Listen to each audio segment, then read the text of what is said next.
On behalf of the Tepper School, I'm John Sengenberger, Executive Director of Alumni Relations, and I'm delighted to welcome you to today's webinar on the challenges facing leaders of corporate boards. As you know, we're committed to providing you and the Tepper community with access to our outstanding faculty, staff, and alumni experts for a multitude of lifelong learning opportunities, and we're so glad to have you in our virtual classroom today. We're also, again, happy to have our students completing Mini 1 on campus, so it's been a great start to this semester. A couple of quick announcements as we begin our session today. First, just wanted to let you know that our 2022 Tepper Alumni Award nominations are now open, and please consider nominating a classmate or a colleague for one of the 5 alumni awards. We also have 2 upcoming webinars. We want to highlight our next webinar with Professor Lori Weingart on the art and science of negotiation, sharpening your skills, something I think we all learned in business school, but we'd always use a refresher. We also are excited to be able to hear Professor Robert Kelly share the insights from his new book, The Critical Path Manifesto. Those are both coming up in the next month, so we hope to see you there. Before I introduce today's speaker, let me also thank you for your continued support of the Tepper School and Carnegie Mellon University. It's your support that allows us to continue our vital academic mission. Now let me introduce our speakers. Someone who probably needs very little introduction to our alumni community is Professor Robert Damon. He holds the Richard C. Green Professorship in Financial Economics at the Tepper School. He joined the Tepper School faculty in 1984 after earning his master's and PhD at the University of Wisconsin at Madison. He has dedicated his career to teaching and conducting research at GSIA and now the Tepper School. In 2008, began serving as an Associate Dean for Education. And then in 2011, he became the 9th Dean of the Tepper School and did that until 2020, leading the campaign for the new Tepper School building in the Tepper Quad. If you've taken a course in corporate finance over the last 30 years, there's a good chance that Bob was one of your professors. He's an award-winning scholar. He's a 3-time recipient of the George Leland Bach Award for Excellence in the Classroom, which is a rare accomplishment among the faculty. Now our speakers, our alumni panelists. Dina Dublon is a member of the boards of PepsiCo and T. Rowe Price. She was previously on the board of Microsoft, Accenture, and on the supervisory board of Deutsche Bank. She's a lifelong life trustee of Carnegie Mellon University and also serves on the board of Columbia University's School of Public Policy and co-chairs the Columbia University's Cancer Research Center Advisory Council. Until the end of 2004, she was Executive Vice President and Chief Financial Officer at JP Morgan Chase after a long and very successful career in finance. She's also an active advocate for women's issues and was on the Fortune list of the 50 most powerful women in business for a number of years, and is the co-chair of the Women's Refugee Commission and on the board of the Global Fund for Women. Born in Brazil, she holds a bachelor's degree in economics and mathematics from the Hebrew University in Jerusalem and a master's degree from the Tepper School. Next, Paul Fontaine. Paul has more than 30 years of experience in the pharmaceutical industry and leadership positions focusing on the commercialization of innovative treatments for patients around the globe. Most notably, he was at Boehringer Ingelheim for more than 15 years, where he served as the US president and CEO for 7 years and subsequently as the chairman until his retirement in 2019. He's done amazing things with the company, and prior to that, he had commercial leadership roles at Merck & Company and Abbott Laboratories. He is currently an executive in residence with Canaan Partners, an early-stage venture capital firm, and an independent director at Genesis, eSummon, Apellis, Dalecore, and Amylyx. He was born in Belgium and holds an MS in chemical engineering from the University of Brussels and came to the US in 1985 and received his MBA from the Tepper School. And last but not least is Ajita Rajendra. He joined the A.O. Smith Company as president of its water products company in January of 2005, and then held the senior leadership roles as president, chief operating officer, CEO, chairman and president, and finally chairman and CEO in 2017. He was first elected to the company's board of directors in 2011 and served as an executive chairman from September 2018 until his retirement in 2020. Prior to A.O. Smith, he was Senior Vice President, General Manager of Industrial Products Group at Kennametal, right here, and began his career with Corning and held a number of important leadership roles there, including President of the Revereware Corporation and P&L responsibility for Pyrex and Corningware's business in their retail operations. He earned his BS in chemical engineering from the Indian Institute of Technology and his MBA, of course, from Carnegie Mellon University at the Tepper School. He's also a director of the Donaldson Company and the Timken Company, and a member of the Business Roundtable, a member of the Board of Trustees of the Manufacturers Alliance for Productivity and Innovation, and a board member for the Trustees of Alverna College, among other things. Three outstanding panelists. Now I'm going to hand it over to Professor Damon and let him lead us in our discussion today. Thank you for joining us. Thank you so much, John. Welcome, everybody. It's great to see so many people have joined us this afternoon, so welcome. And I also want to offer a special welcome to all of our panelists, Dina Dublan, Ajita Rajendra, and Paul Fontaine. Thank you for being with us today as well. Today, we want to discuss the roles and responsibilities and challenges that are currently facing boards of directors. And to begin, it's worth noting that a well-functioning board of directors is essential for good corporate governance. Things like transparency, accountability, and accessibility are all important principles of good corporate governance. And researchers have empirically documented that good corporate governance leads to better financial performance and higher stock prices. Now, as we all know, the board of directors are elected by shareholders in recognition of their ownership rights, and each member of the board of directors has a fiduciary duty to act in the best interests of the corporation and its shareholders.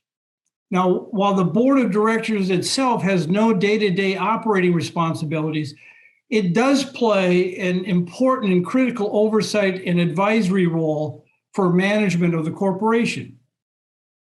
Among its many responsibilities, the board of directors has the power to hire and fire management, determine executive compensation, approve strategic decisions, monitor financial performance, and oversee the legal and ethical conduct of the firm and its executives.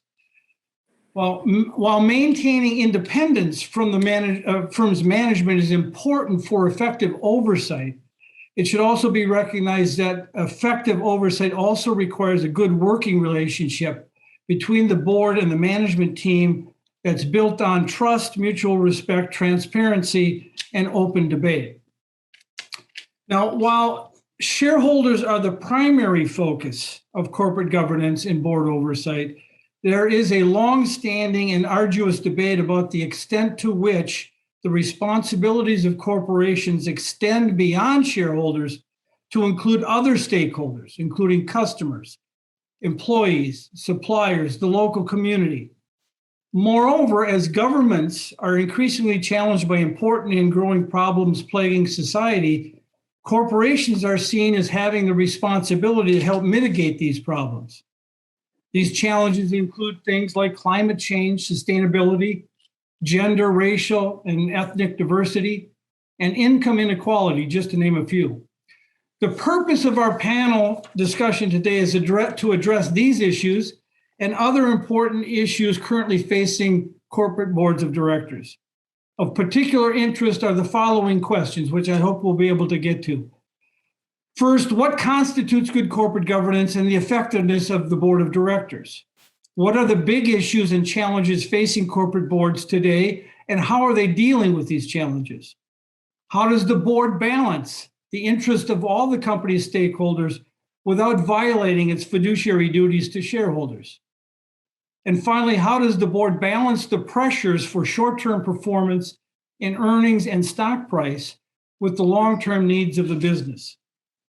Now, to help us answer these questions, we have three prominent alumni of the school who have years of experience serving as corporate leaders and board members. So I would like to thank Ajita, Dina, and Paul for joining me on today's panel. I want to begin by asking our panelists for their perspectives on the challenges boards face in carrying out their oversight and advisory responsibilities, and what factors they believe are most important for board effectiveness. And Dina, let me start with you on this question. You've served on corporate boards for some very large global companies, many of which have extremely complex and diverse businesses. Can you give us some perspective on the challenges that this presents for board members and let me add to that the question of what, in your experience, what is it that is the most important factors that determine the effectiveness of the board in providing oversight and advisory services for management? Thank you, Bob, and welcome to all participants. I'll give you my perspective, and I'm sure my colleagues here on the panel will add theirs as well. So I think the first thing I will say is that, like any new position you take, one is better at it after 6 months to a year than on day one. So point one, the first few months of any board, however, quote, simple, small, complex, large, require intense time and effort to study the company products, services, read analyst reports on the company, on competitors, learn about organizational structure, and I would say very important to develop a view on the people and culture of the company. Management also plays a role with offering to board members good onboarding materials. So kind of an introduction to the company and the governance structure and specific challenges the company has. So good onboarding materials are important too. Complexity, I would say, is a bigger challenge for management than it is for a board. Being on a board of Deutsche Bank, just to pick one example. So it's a company with global trading, risk management, multiple regulators in Europe, in the US, in the UK, with different requirements, global trading, risk management, etc. All these things will be easier if you do have prior experience and the specialized lingo of the company, of the industry. The same is true for being on a board member of Microsoft relative to technology experience, but it's true for smaller companies too, everything I've just said. I would say it's always valuable for a board to have experts in the business and in the industry. But, and it's a big but, good boards operate as a team with different kinds of expertise and perspectives being brought to bear in any discussion. It can be valuable, depending on the issue on the table, to have in the room experts tuned to public opinion, to have insights from comparing situations across industries, or expertise in cyber risks, marketing, global experience. Having a group of outsiders and non-experts, in a way, I would say, forces management to simplify complexity, to step back from operational details to the big picture, which is an important element in the overall operations of the company. As to important factors to determine effectiveness, I would say the CEO of the company is critical, particularly in the US, maybe a little different in other countries. We can talk about that at any point. The CEO openness to questions, engagement rather than defensiveness, encouraging members of management present to speak, not to say anything about obviously encouraging all board members to speak. You do need, in my opinion, an effective lead director to watch for group dynamics. So in the US, often CEO and chairman is combined. We have one question with respect to that. CEO and chairman is combined. I'm okay with that if there is the presence in the room of a lead director. So you do need perspective, experiences, challenges to be voiced, and the process that builds informed consensus. You do need, in my opinion, executive sessions with only external board members. And it is important to have feedback to the CEO from these sessions. Maybe just a couple more points in terms of effectiveness. I see the role of the board as listening critically to management, to a management presentation. It is making sure that risks are being considered. It is not there, in my opinion, at least, to replace management expertise. Management is always going to be, greater experts in the substance of what the company does on a day-to-day basis. So it's not to replace or come up with alternative recommendations to that of management, but it's really to cause management to think differently and test whether issues have been considered from different perspectives. I would say the most important factor for a board to be effective is for members to have the courage to ask questions. And I do use the word courage because it's not always simple. I would say courage to dissent. It is extremely important to always be constructive. And I would say generally important to have board refreshment. There are many other elements that would make a board effective over time. So I'll stop here and let others comment to that. Thank you. Thank you for that answer, Dina. Ajit, as Dina had just pointed out, the board doesn't operate in isolation. I mean, there really is a close connection between the board and the executive team itself. So you've served both as a board member as well as CEO of A.O. Smith Corporation. I want to ask you, what policies and practices did you find most useful yourself in building trust and a working relationship with your board members? And how did you, as CEO, facilitate the board's ability to effectively carry out their responsibilities and provide you with the most value to you and the corporation? Thanks, Bob, and welcome, everybody. I think Dina did a great job in laying out the relationship and how a board operates most effectively. I'm going to choose some words, Bob, that you used in your presentation and your opening, which is trust, mutual respect, transparency, open debate. And I think all of those are so important. And some of the things that I did as a CEO is, number one, be accessible.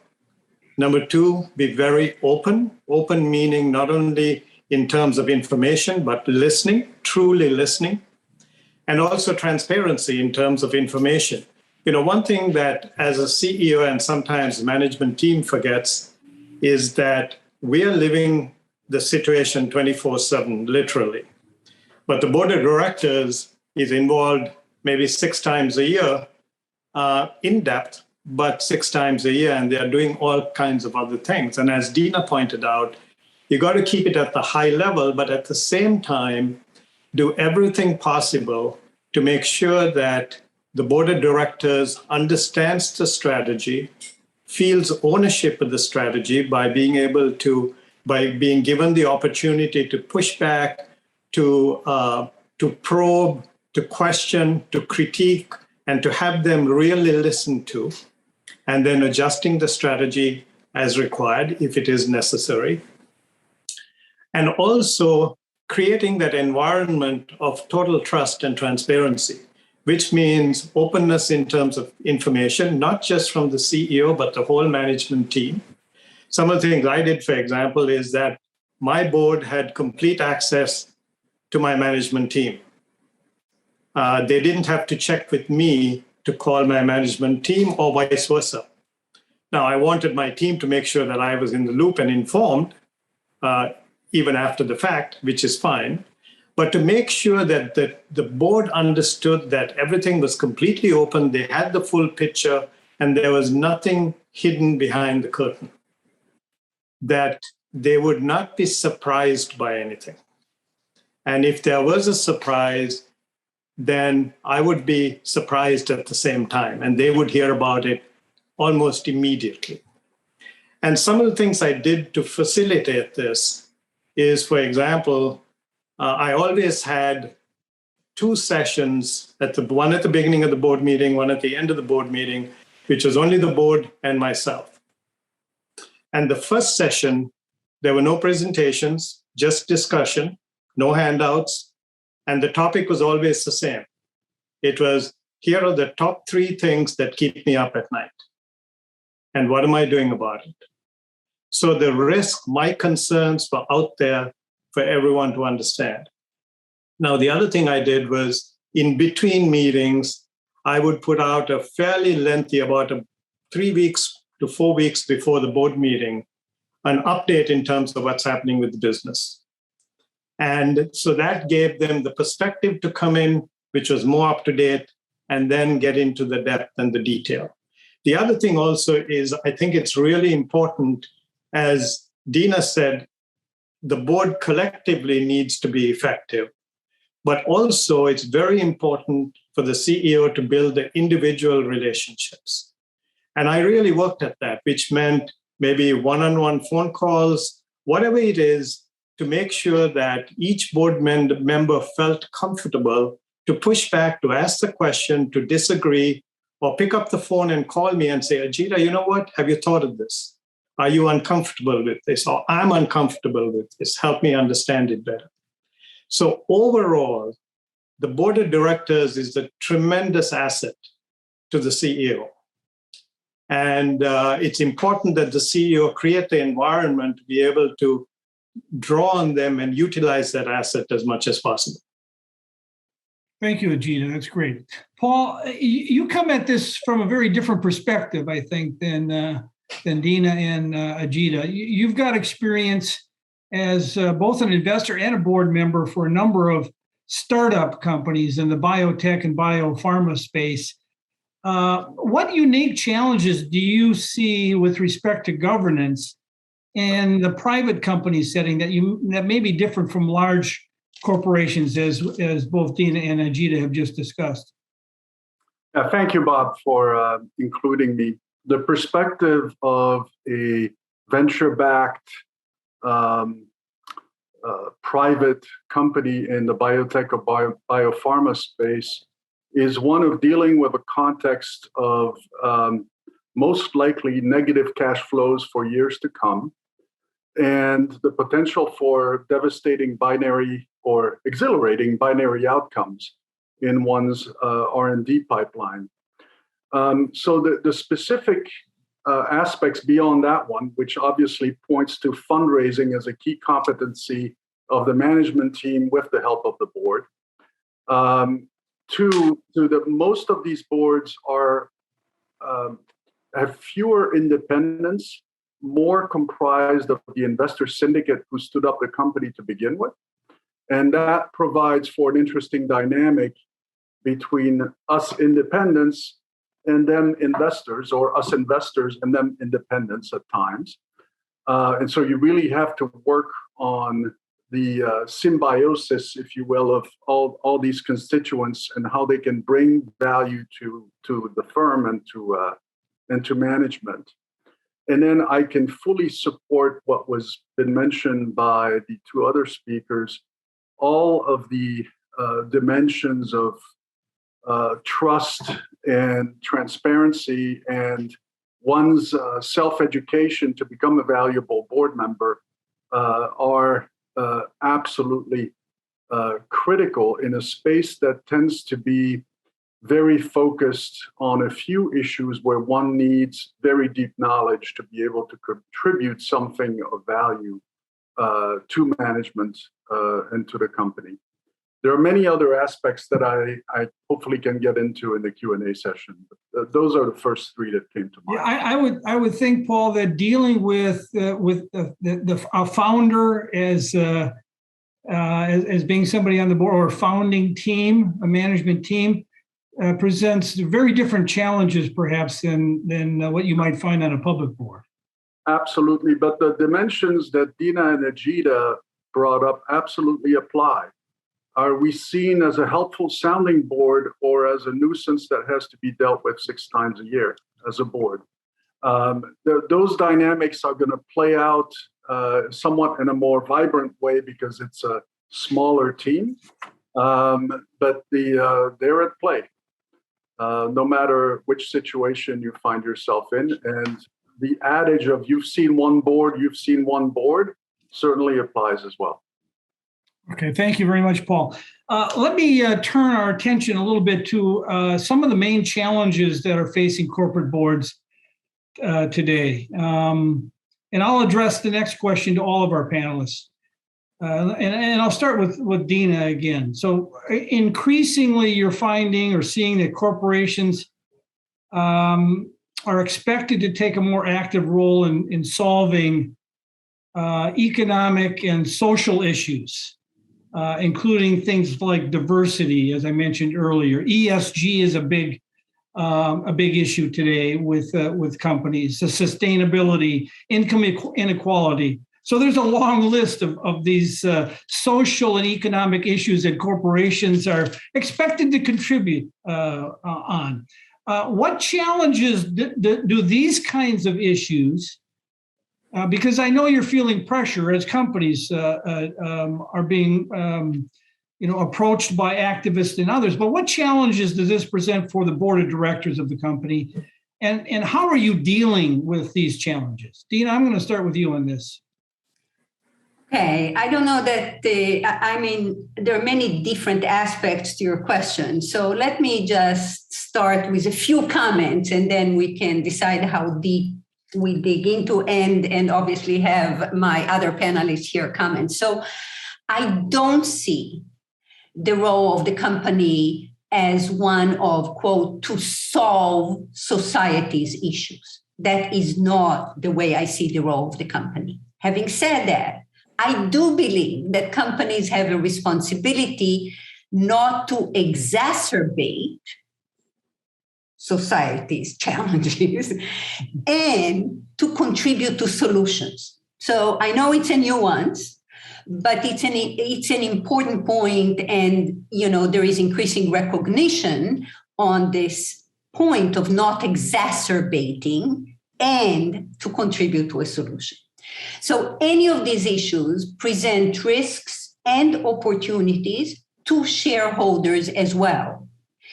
Diversity, from my perspective, is about getting the best talent and enabling them to perform through inclusion, etc. I mean, there are many different ways. It is not just about fairness in society. So I do believe it's about talent.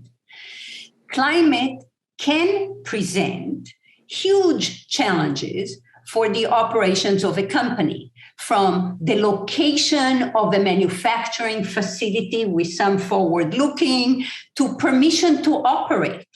So for a beverage company in scarce water areas, how you use water is a real issue. Reputation and consumers' willingness to purchase from companies that are, quote, harming society will have long-term impact on companies' performance. So I do believe initiative to address all these issues reside with management, and the board can and should be asking for what management is doing. Boards are a good forum for discussion and weighing of different perspectives and a good sounding board for the CEO. It is helpful as a group to assess risks and opportunities. And, we can go into more specific examples on that, both in all the areas you mentioned. I would say at a more micro level, there are going to be other responsibilities that I believe a board should undertake. So, for example, we need to understand the validity of the measurements that the company is using relative to any one of these issues, ensuring there is a good baseline and to monitor progress towards goals that the company may set up. So there are obviously different elements that can be addressed at the board level. I'll stop here and let others comment. Okay, thank you very much, Dina. Ajita, do you have some insights on this? Some thoughts? I think that Dina summarized it really well. And one of the things that's getting a lot of play and a lot of press now is the whole area of ESG. And that is going to be, investors are looking at this much closer and demanding more of companies, more so in Europe than in the US, but it's rapidly coming over in terms of needs here too. And I think what companies need to do is to make sure that sometimes it's seen that there is conflict between maximizing shareholder value and addressing some of these social issues. And there doesn't need to be. And the key is to see from a company's strategy and perspective, how do you balance the two? Because clearly things to do with climate, as Dina very eloquently emphasized, have a direct impact on operations many ways, many times.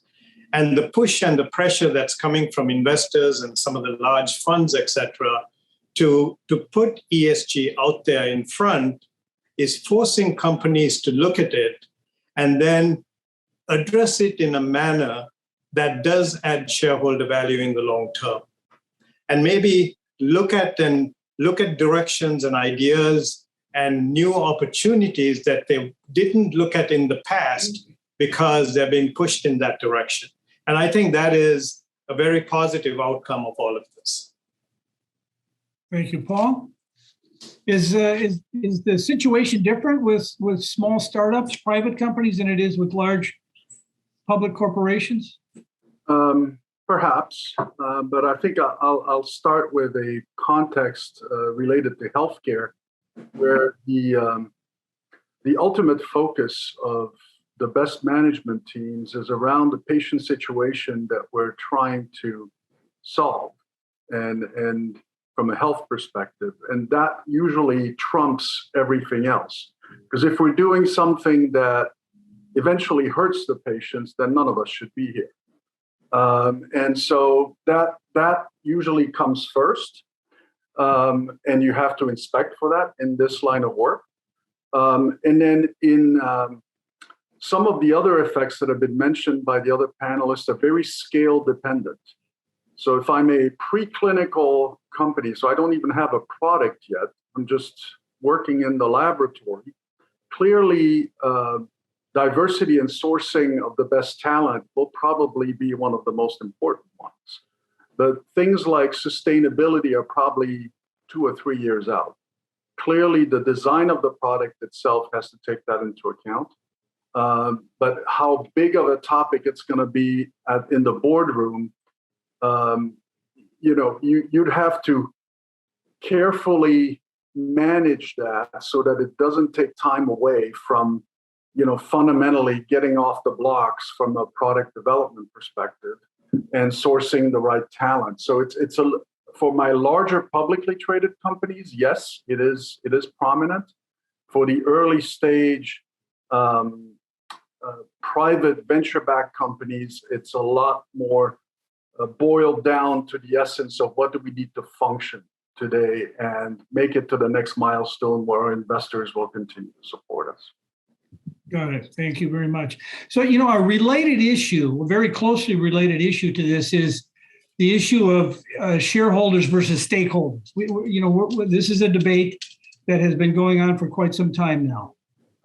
There's one point of view that says, well, the corporation should be focused on shareholders, creating value for them. And then there's the other view, which is, well, corporations really have a responsibility to more than just shareholders, to a broader group of stakeholders that include employees, customers, local community, et cetera. So what I'd like to know is, what's your perspective on this debate? And are these two views, are they really diametrically opposed as I've laid it out, or can they be reconciled in some way, the two with one another? And how does the board go about balancing the interest of all the stakeholders without violating its fiduciary duties to the shareholders? Ajita, let me start with you on this question. So, Bob, my feeling is these two things that as you mentioned, are not necessarily in conflict. And I think the corporation directed by the board of directors or with the board's oversight, their primary responsibility is profitable growth and maximizing shareholder value. But you got to do it in the context of customers first, making sure that you're investing in your employees, making sure that you're investing in the communities in which you live. And the Business Roundtable, in fact, came out with a statement which was, in fact, redefining or reinforcing the statement they put out a couple of years ago, getting into a little more detail about this. But it's very clear that in order to maximize shareholder value, you really do need to pay attention to all these stakeholders. You have to put customers first. You have to invest in your employees to make sure that you have the most skilled, most engaged workforce, and who clearly understand the strategy and understand how each individual, what part they have to play to meet the company's longer term goals. You have to invest in the communities in which you live.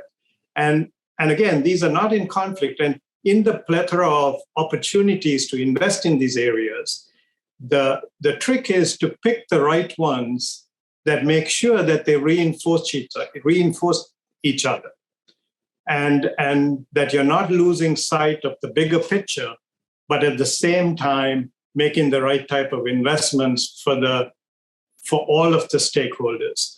I'd like to pick on one example of this, a recent example, a little outside of what I just spoke about, but it goes to Medtronic during the COVID crisis. They shared the intellectual property and drawings and specifications of one of their ventilators because there was a shortage in the world and there were other manufacturers who could have gotten into the business and started making ventilators. They did this for the greater good. So there are opportunities where companies do this. Now you can say, hey, it was a 10-year-old design.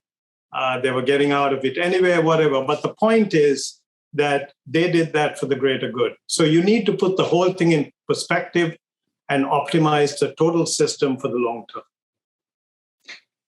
Paul, do you have a perspective on this issue?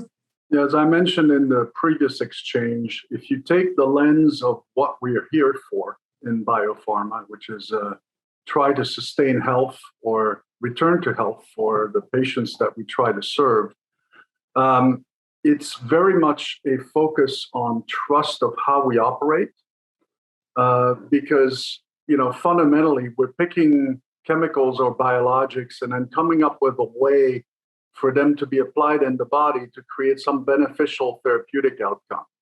And there's a lot of work that goes into that, but each and every step of the way must be trusted. Because the minute that trust starts to crumble, you're fundamentally depleting and devastating the value of the company and the value of the brand that you're building. And so all the things that have been brought up and all the things you have on your list, Bob, fit into that. And they can all be used to point at the board, the company, management in a way that will slow patient access to the medicine, that will destroy the credibility of the science that has been built sometimes at expenses exceeding billions, and really create a negative outcome for shareholders. So I would suggest to put it in the context of, does the outside world trust what we do here? And that's always a lens that's helped me in difficult decisions. Thank you very much for that.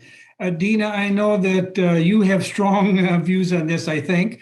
You were a board member of Pepsi, which has got a reputation for commitment to being socially responsible and being a good sort of partner with not just shareholders, but with all stakeholders. You want to speak a bit about the experience you've had at Pepsi or your own personal views on this issue? Sure, I do. So I accept and agree with everything that Ajita and Paul said. Having said that, I think the crux of the issue is that the two views can conflict too. the kind of responsibility, the broad responsibility, and the shareholders. And it is not always, or let's say, the link to the bottom line can be very indirect. So in the context of Pepsi, should Pepsi reduce salt and fat before consumers care or change behaviors? How long before? In the US, by the way, they have reduced salt in their salty snacks, let's say by close to 30% over the last 10 years. But you do not know about it, because if they tell you at the front of the package that they reduce salt, you do not buy their product. So as compared to Europe. So my only point is, and yet it costs money. Okay, so it is costing the company money, obviously, to introduce baking instead of frying, better oils, etc. The whole supply chain around better oils, etc. So just picking on one example of where the link to the bottom line may be there, but it is definitely not in investors' horizon when the company started moving in that direction, and yet the company started spending money much ahead of the market turning. I would also say, kind of very generically, that ambitious goals to reduce GHG emissions do not make it more probable that climate risk for you will be reduced. So you can have extremely ambitious goals, which are good and necessary for society, but it doesn't ensure you that your climate risks, because you need obviously many actors to be playing at the same time.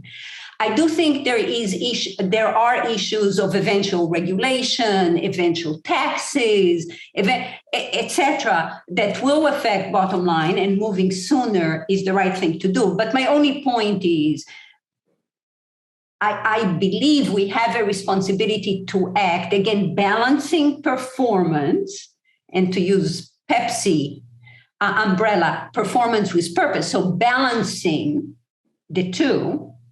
But we do have a responsibility, even in situations that conflict with a visible direct link to the bottom line. So that's a personal perspective that I bring to the boardroom. Not everybody agrees. Yes. Thank you for that. John, I know you've been getting some questions from the audience. Do you want to bring some of those into our discussion? Is John there? Happy to do that, Bob. We've got a number of questions that have come in. One I think that would be interesting for us is your perspective on what questions should directors be asking about the supply chain issues and the risks they present in today's marketplace. Who's our supply chain expert on the panel?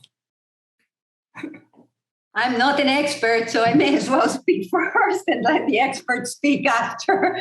So I'm not an expert, but there are some substantive challenges today. It doesn't matter if it's aluminum supply for cans. In the case of Pepsi, T. Rowe Price doesn't have those issues of supply chain in the same way.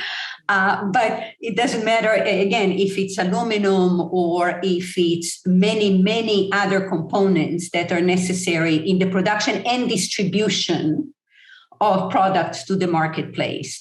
Shortage of drivers, shortage of, many critical elements in order to be able to satisfy demand. The questions are about understanding where the points of friction are, and making sure that we are considering as much as we can ahead of time. So we started discussing supply chain issues much earlier in 2020, expecting, seeing some of these issues evolve. So expecting some of that to become much more prominent, and were there actions we could or couldn't take to kind of position the company to be dealing better with some of those challenges. I'll let others comment on the issue. I'll come in. I'm sorry. Paul, go ahead. Yeah, Paul. Go ahead, Paul.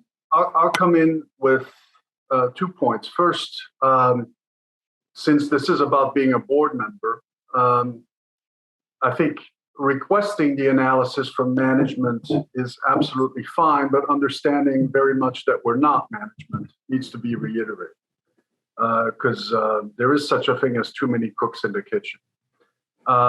And clearly, understanding the plan that management has, the alternatives that they've developed to especially in the business that I'm in, drug shortage is not a fun topic, and needs to be carefully assessed. But again, it's going to be a management responsibility. They could, of course, present their and should present their plan to the board. And if the board has influence on removing obstacles, that's great. But usually, it's a down in the weeds type of topic that is more germane to management giving the transparency. Those are my thoughts. Go ahead, Ajita.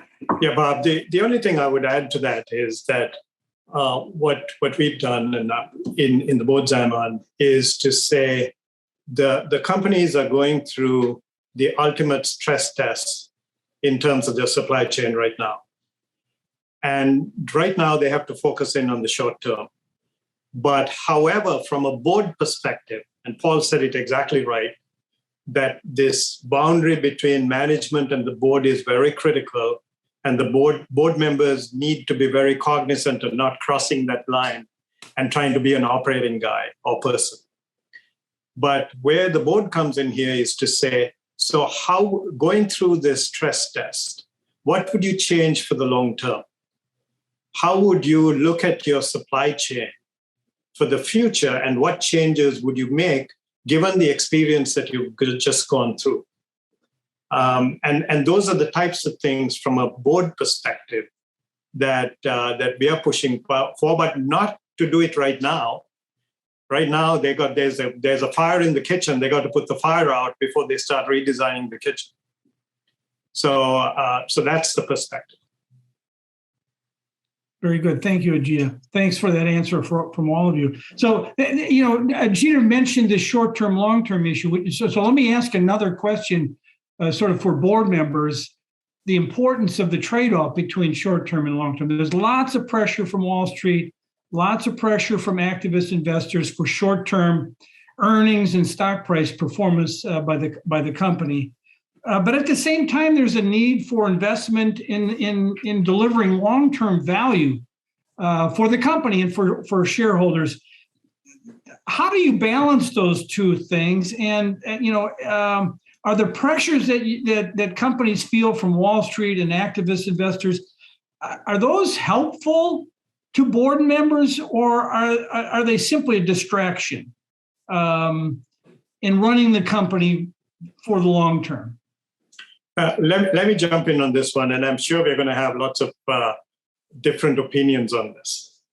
My feeling is that the pressure is helpful, but you can never lose perspective of your long-term strategy. And there's going to be opportunity, or there's going to be situations where there's a whole bunch of pressure to meet a short-term goal. If it conflicts with your longer-term strategy, you should not do it. And this is where you talked about activists, and activists have a role to play in the market, I think. There's debate, and the jury is still out as to whether it's positive or negative or neutral. I feel that there is a role to play, but they tend to be very short-term in their perspective. But a company should not lose track of their long-term strategy. And I want to kind of put an opening out here to Dina, who knows much more about this than I do. But I think that looking at Pepsi, which you brought up before, Pepsi was, I forget, 2013, 14, I don't know exactly when Norman Peltz walked in and wanted them to do a whole bunch of things that were not necessarily good for the long-term strategy of the company.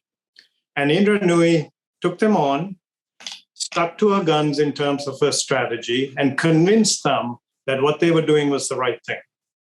So they were ready when the activists came in.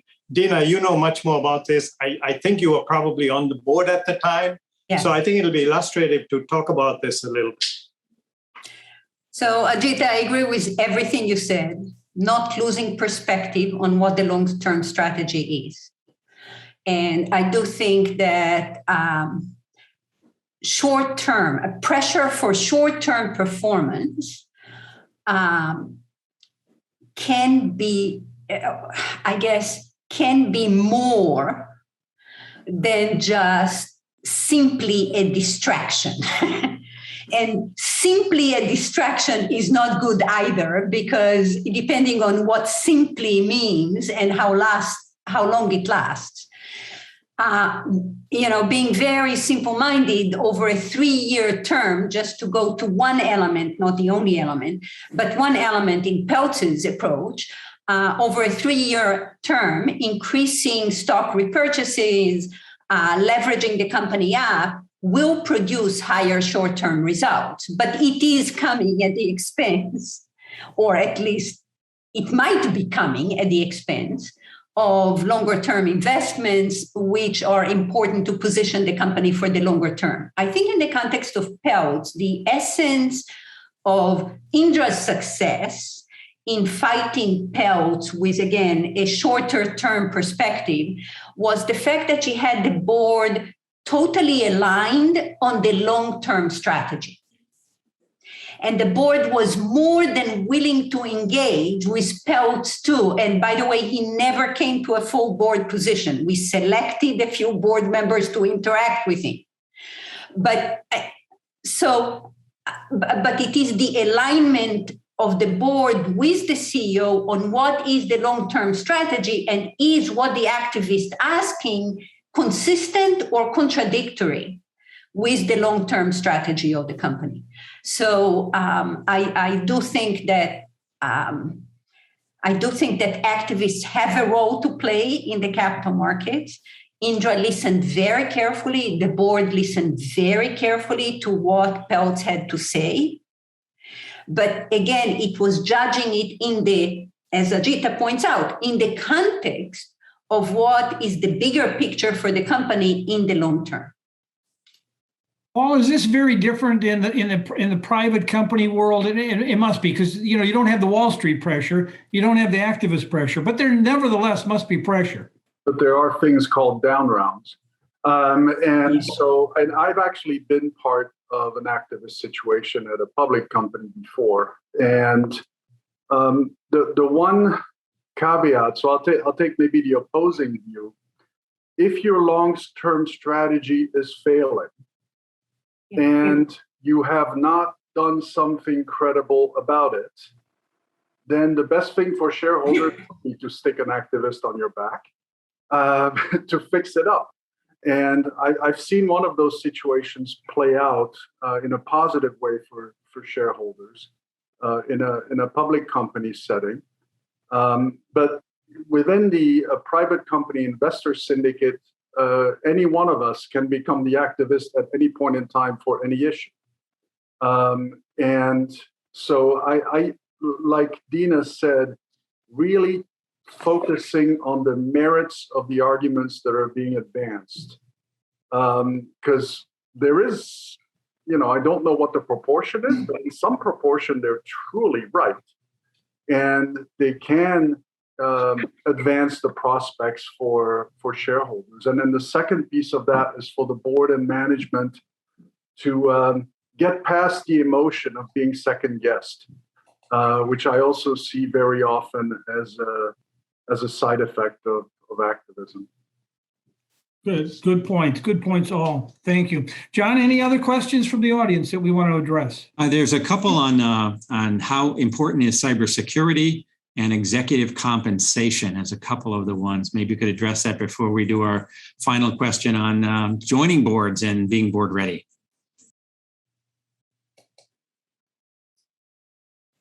Issues around cybersecurity, and what was the other, John? Oh, compensation. Yeah, no No company has a below average CEO. So that automatically leads to escalation in compensation. That's sort of the way I look at things. Ajita? Go ahead. Well, let me cop out on that one and start with cyber. Cybersecurity is becoming more and more important and critical in terms of a risk topic that boards need to be very cognizant of. Now, it doesn't mean that board members need to become cyber experts. My feeling is rather than getting a cyber expert onto a board, my preference, and there could be disagreement on this, is to go out and hire the cyber expert when you need him or her. But I think the key is that boards need to be very well versed with the level of risk out there. And it is probably, as an enterprise risk, is one of the big things out there, and it's impacting more and more companies. And the actors out there are getting more and more sophisticated. It used to be software and data. Now there are attacks on hardware. And so this whole area of ransomware, especially because they can do it and get away with it with no trace, thank you, Bitcoin, is becoming a key issue out there. And having the oversight to make sure that we get the experts in and make sure that we're doing the right things in a cost-effective manner is very critical, because you can build all kinds of defenses, but it's going to cost you too much. So getting that right balance for you is a critical role that the board can play and has to play. Paul, do you have some thoughts on this as well? And then we'll move on to our last question. Let me take the compensation since Ajita took cyber. Tough one. And even in a private setting, the market forces for the best talent are at play, especially since the deluge of funding that is being dropped on venture-backed and private equity-backed companies is accelerated to such an extent. So, I would focus on the science behind compensation. Are we defining our peer group appropriately? Or do we have a consistent policy of where we benchmark our people? And can I go through the entire C-suite and not just the CEO, because sometimes the pressure on competitive benchmarking is in other positions. Right now, it's in our industry, it's chief medical officers. And because we're going public at such a rate, it's CFOs and CAOs. That's really what we should be doing to prepare ourselves to face the scrutiny of the public market when we eventually go there. I think being buttoned up on this is and continuing to source the best talent is where it's at. Thank you. I know we're running out of time. We only have a couple of minutes, and I think John wants to address one last issue for our alumni who are with us today, who may be thinking about joining boards. And that question has to do with, what is your perspective about becoming board ready? What does that mean? How would one go about doing that? And I think second, closely related to that is how do you conduct due diligence to find out whether an opportunity is really the right fit for you? Dina, let me ask you to address this question if you can. I am unmuted. I'm sorry. I thought I muted because I had a phone ringing. So I was just trying to make sure I am unmuted. I apologize for that. So joining a board. I would say the first thing is learn and grow in your current job. So develop specific skills or experiences. It is more common today for boards to be using skill matrices to guide recruitment.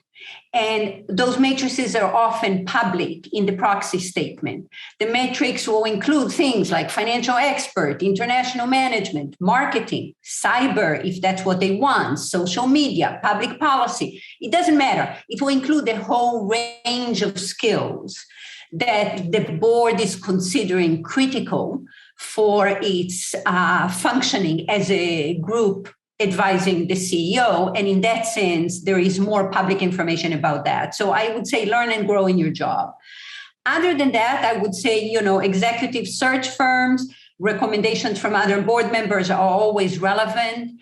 I would say one of the comments I heard when I had a friend once interview for a board, I had recommended somebody to join a board. And the comment I got back, which I found to be actually quite insightful. The comment came back from a general counsel. So the comment was, when you are interviewing as a board member, remember the CEO at least is thinking if you can provide insights on strategy from your own experience. He's thinking, can you evaluate his performance? Can you choose his successor? It's not the same as a job interview, I guess, is my main point. So in terms of, quote, getting board ready. I do think that experience in non-for-profit boards are helpful. They can be valuable. There is a lot of research that you, the person looking for a board position, need to do before you consider joining a board. Research on the company, on the CEO, on the controversial issues, and where you stand relative to those issues. I'll stop here. Thank you. Yeah, I know we're out of time, John, but I do want to go to Paul on this one. I think he's got some insights about some due diligence that one might want to do in evaluating an opportunity. Thank you, Bob. And thank you, Dina. From the perspective of diligencing a board as a candidate, first, I gave you 3 points. First, the CEO and his or her management team, do they want true board members, or are we just a nuisance? And that has to be dealt with 6 times a year. So really understanding their listening skills and their interest in learning from each other. Second, I would put, what will you bring, which Dina brought up. What are you going to bring to the board, but also what will you learn? Because this is a journey, right? You're going to start at a relatively low level of knowledge of the firm and the issues, and then accelerate quickly, and nobody's going to take that away from you. And third, it's take your time to diligence the other board members. It is possible that there are some people with whom you won't want to be on the board. Diligence the opportunity, diligence the business, and diligence the people that are in the business. And again, take your time. You have a right to ask all these questions. It's not some high-pressure job interview, to get you your next meal. Thanks, Paul. I know we're out of time, John. I just want to thank Dina, Paul, and Ajita for joining us today, providing their insights on the challenges facing boards. It was a great discussion. Very proud of our alumni, very proud of you, and thank you for being with us today. John, with that, I'm going to turn it back to you. Great. Well, thank you again for joining us for today's webinar. I know we could have gone on another hour or two with all the questions that we had, but thank you so much. We're so impressed with our alumni community and our faculty and how they lead our Tepper community. So thank you for joining us. Hope to see you at our next webinar. Thank you.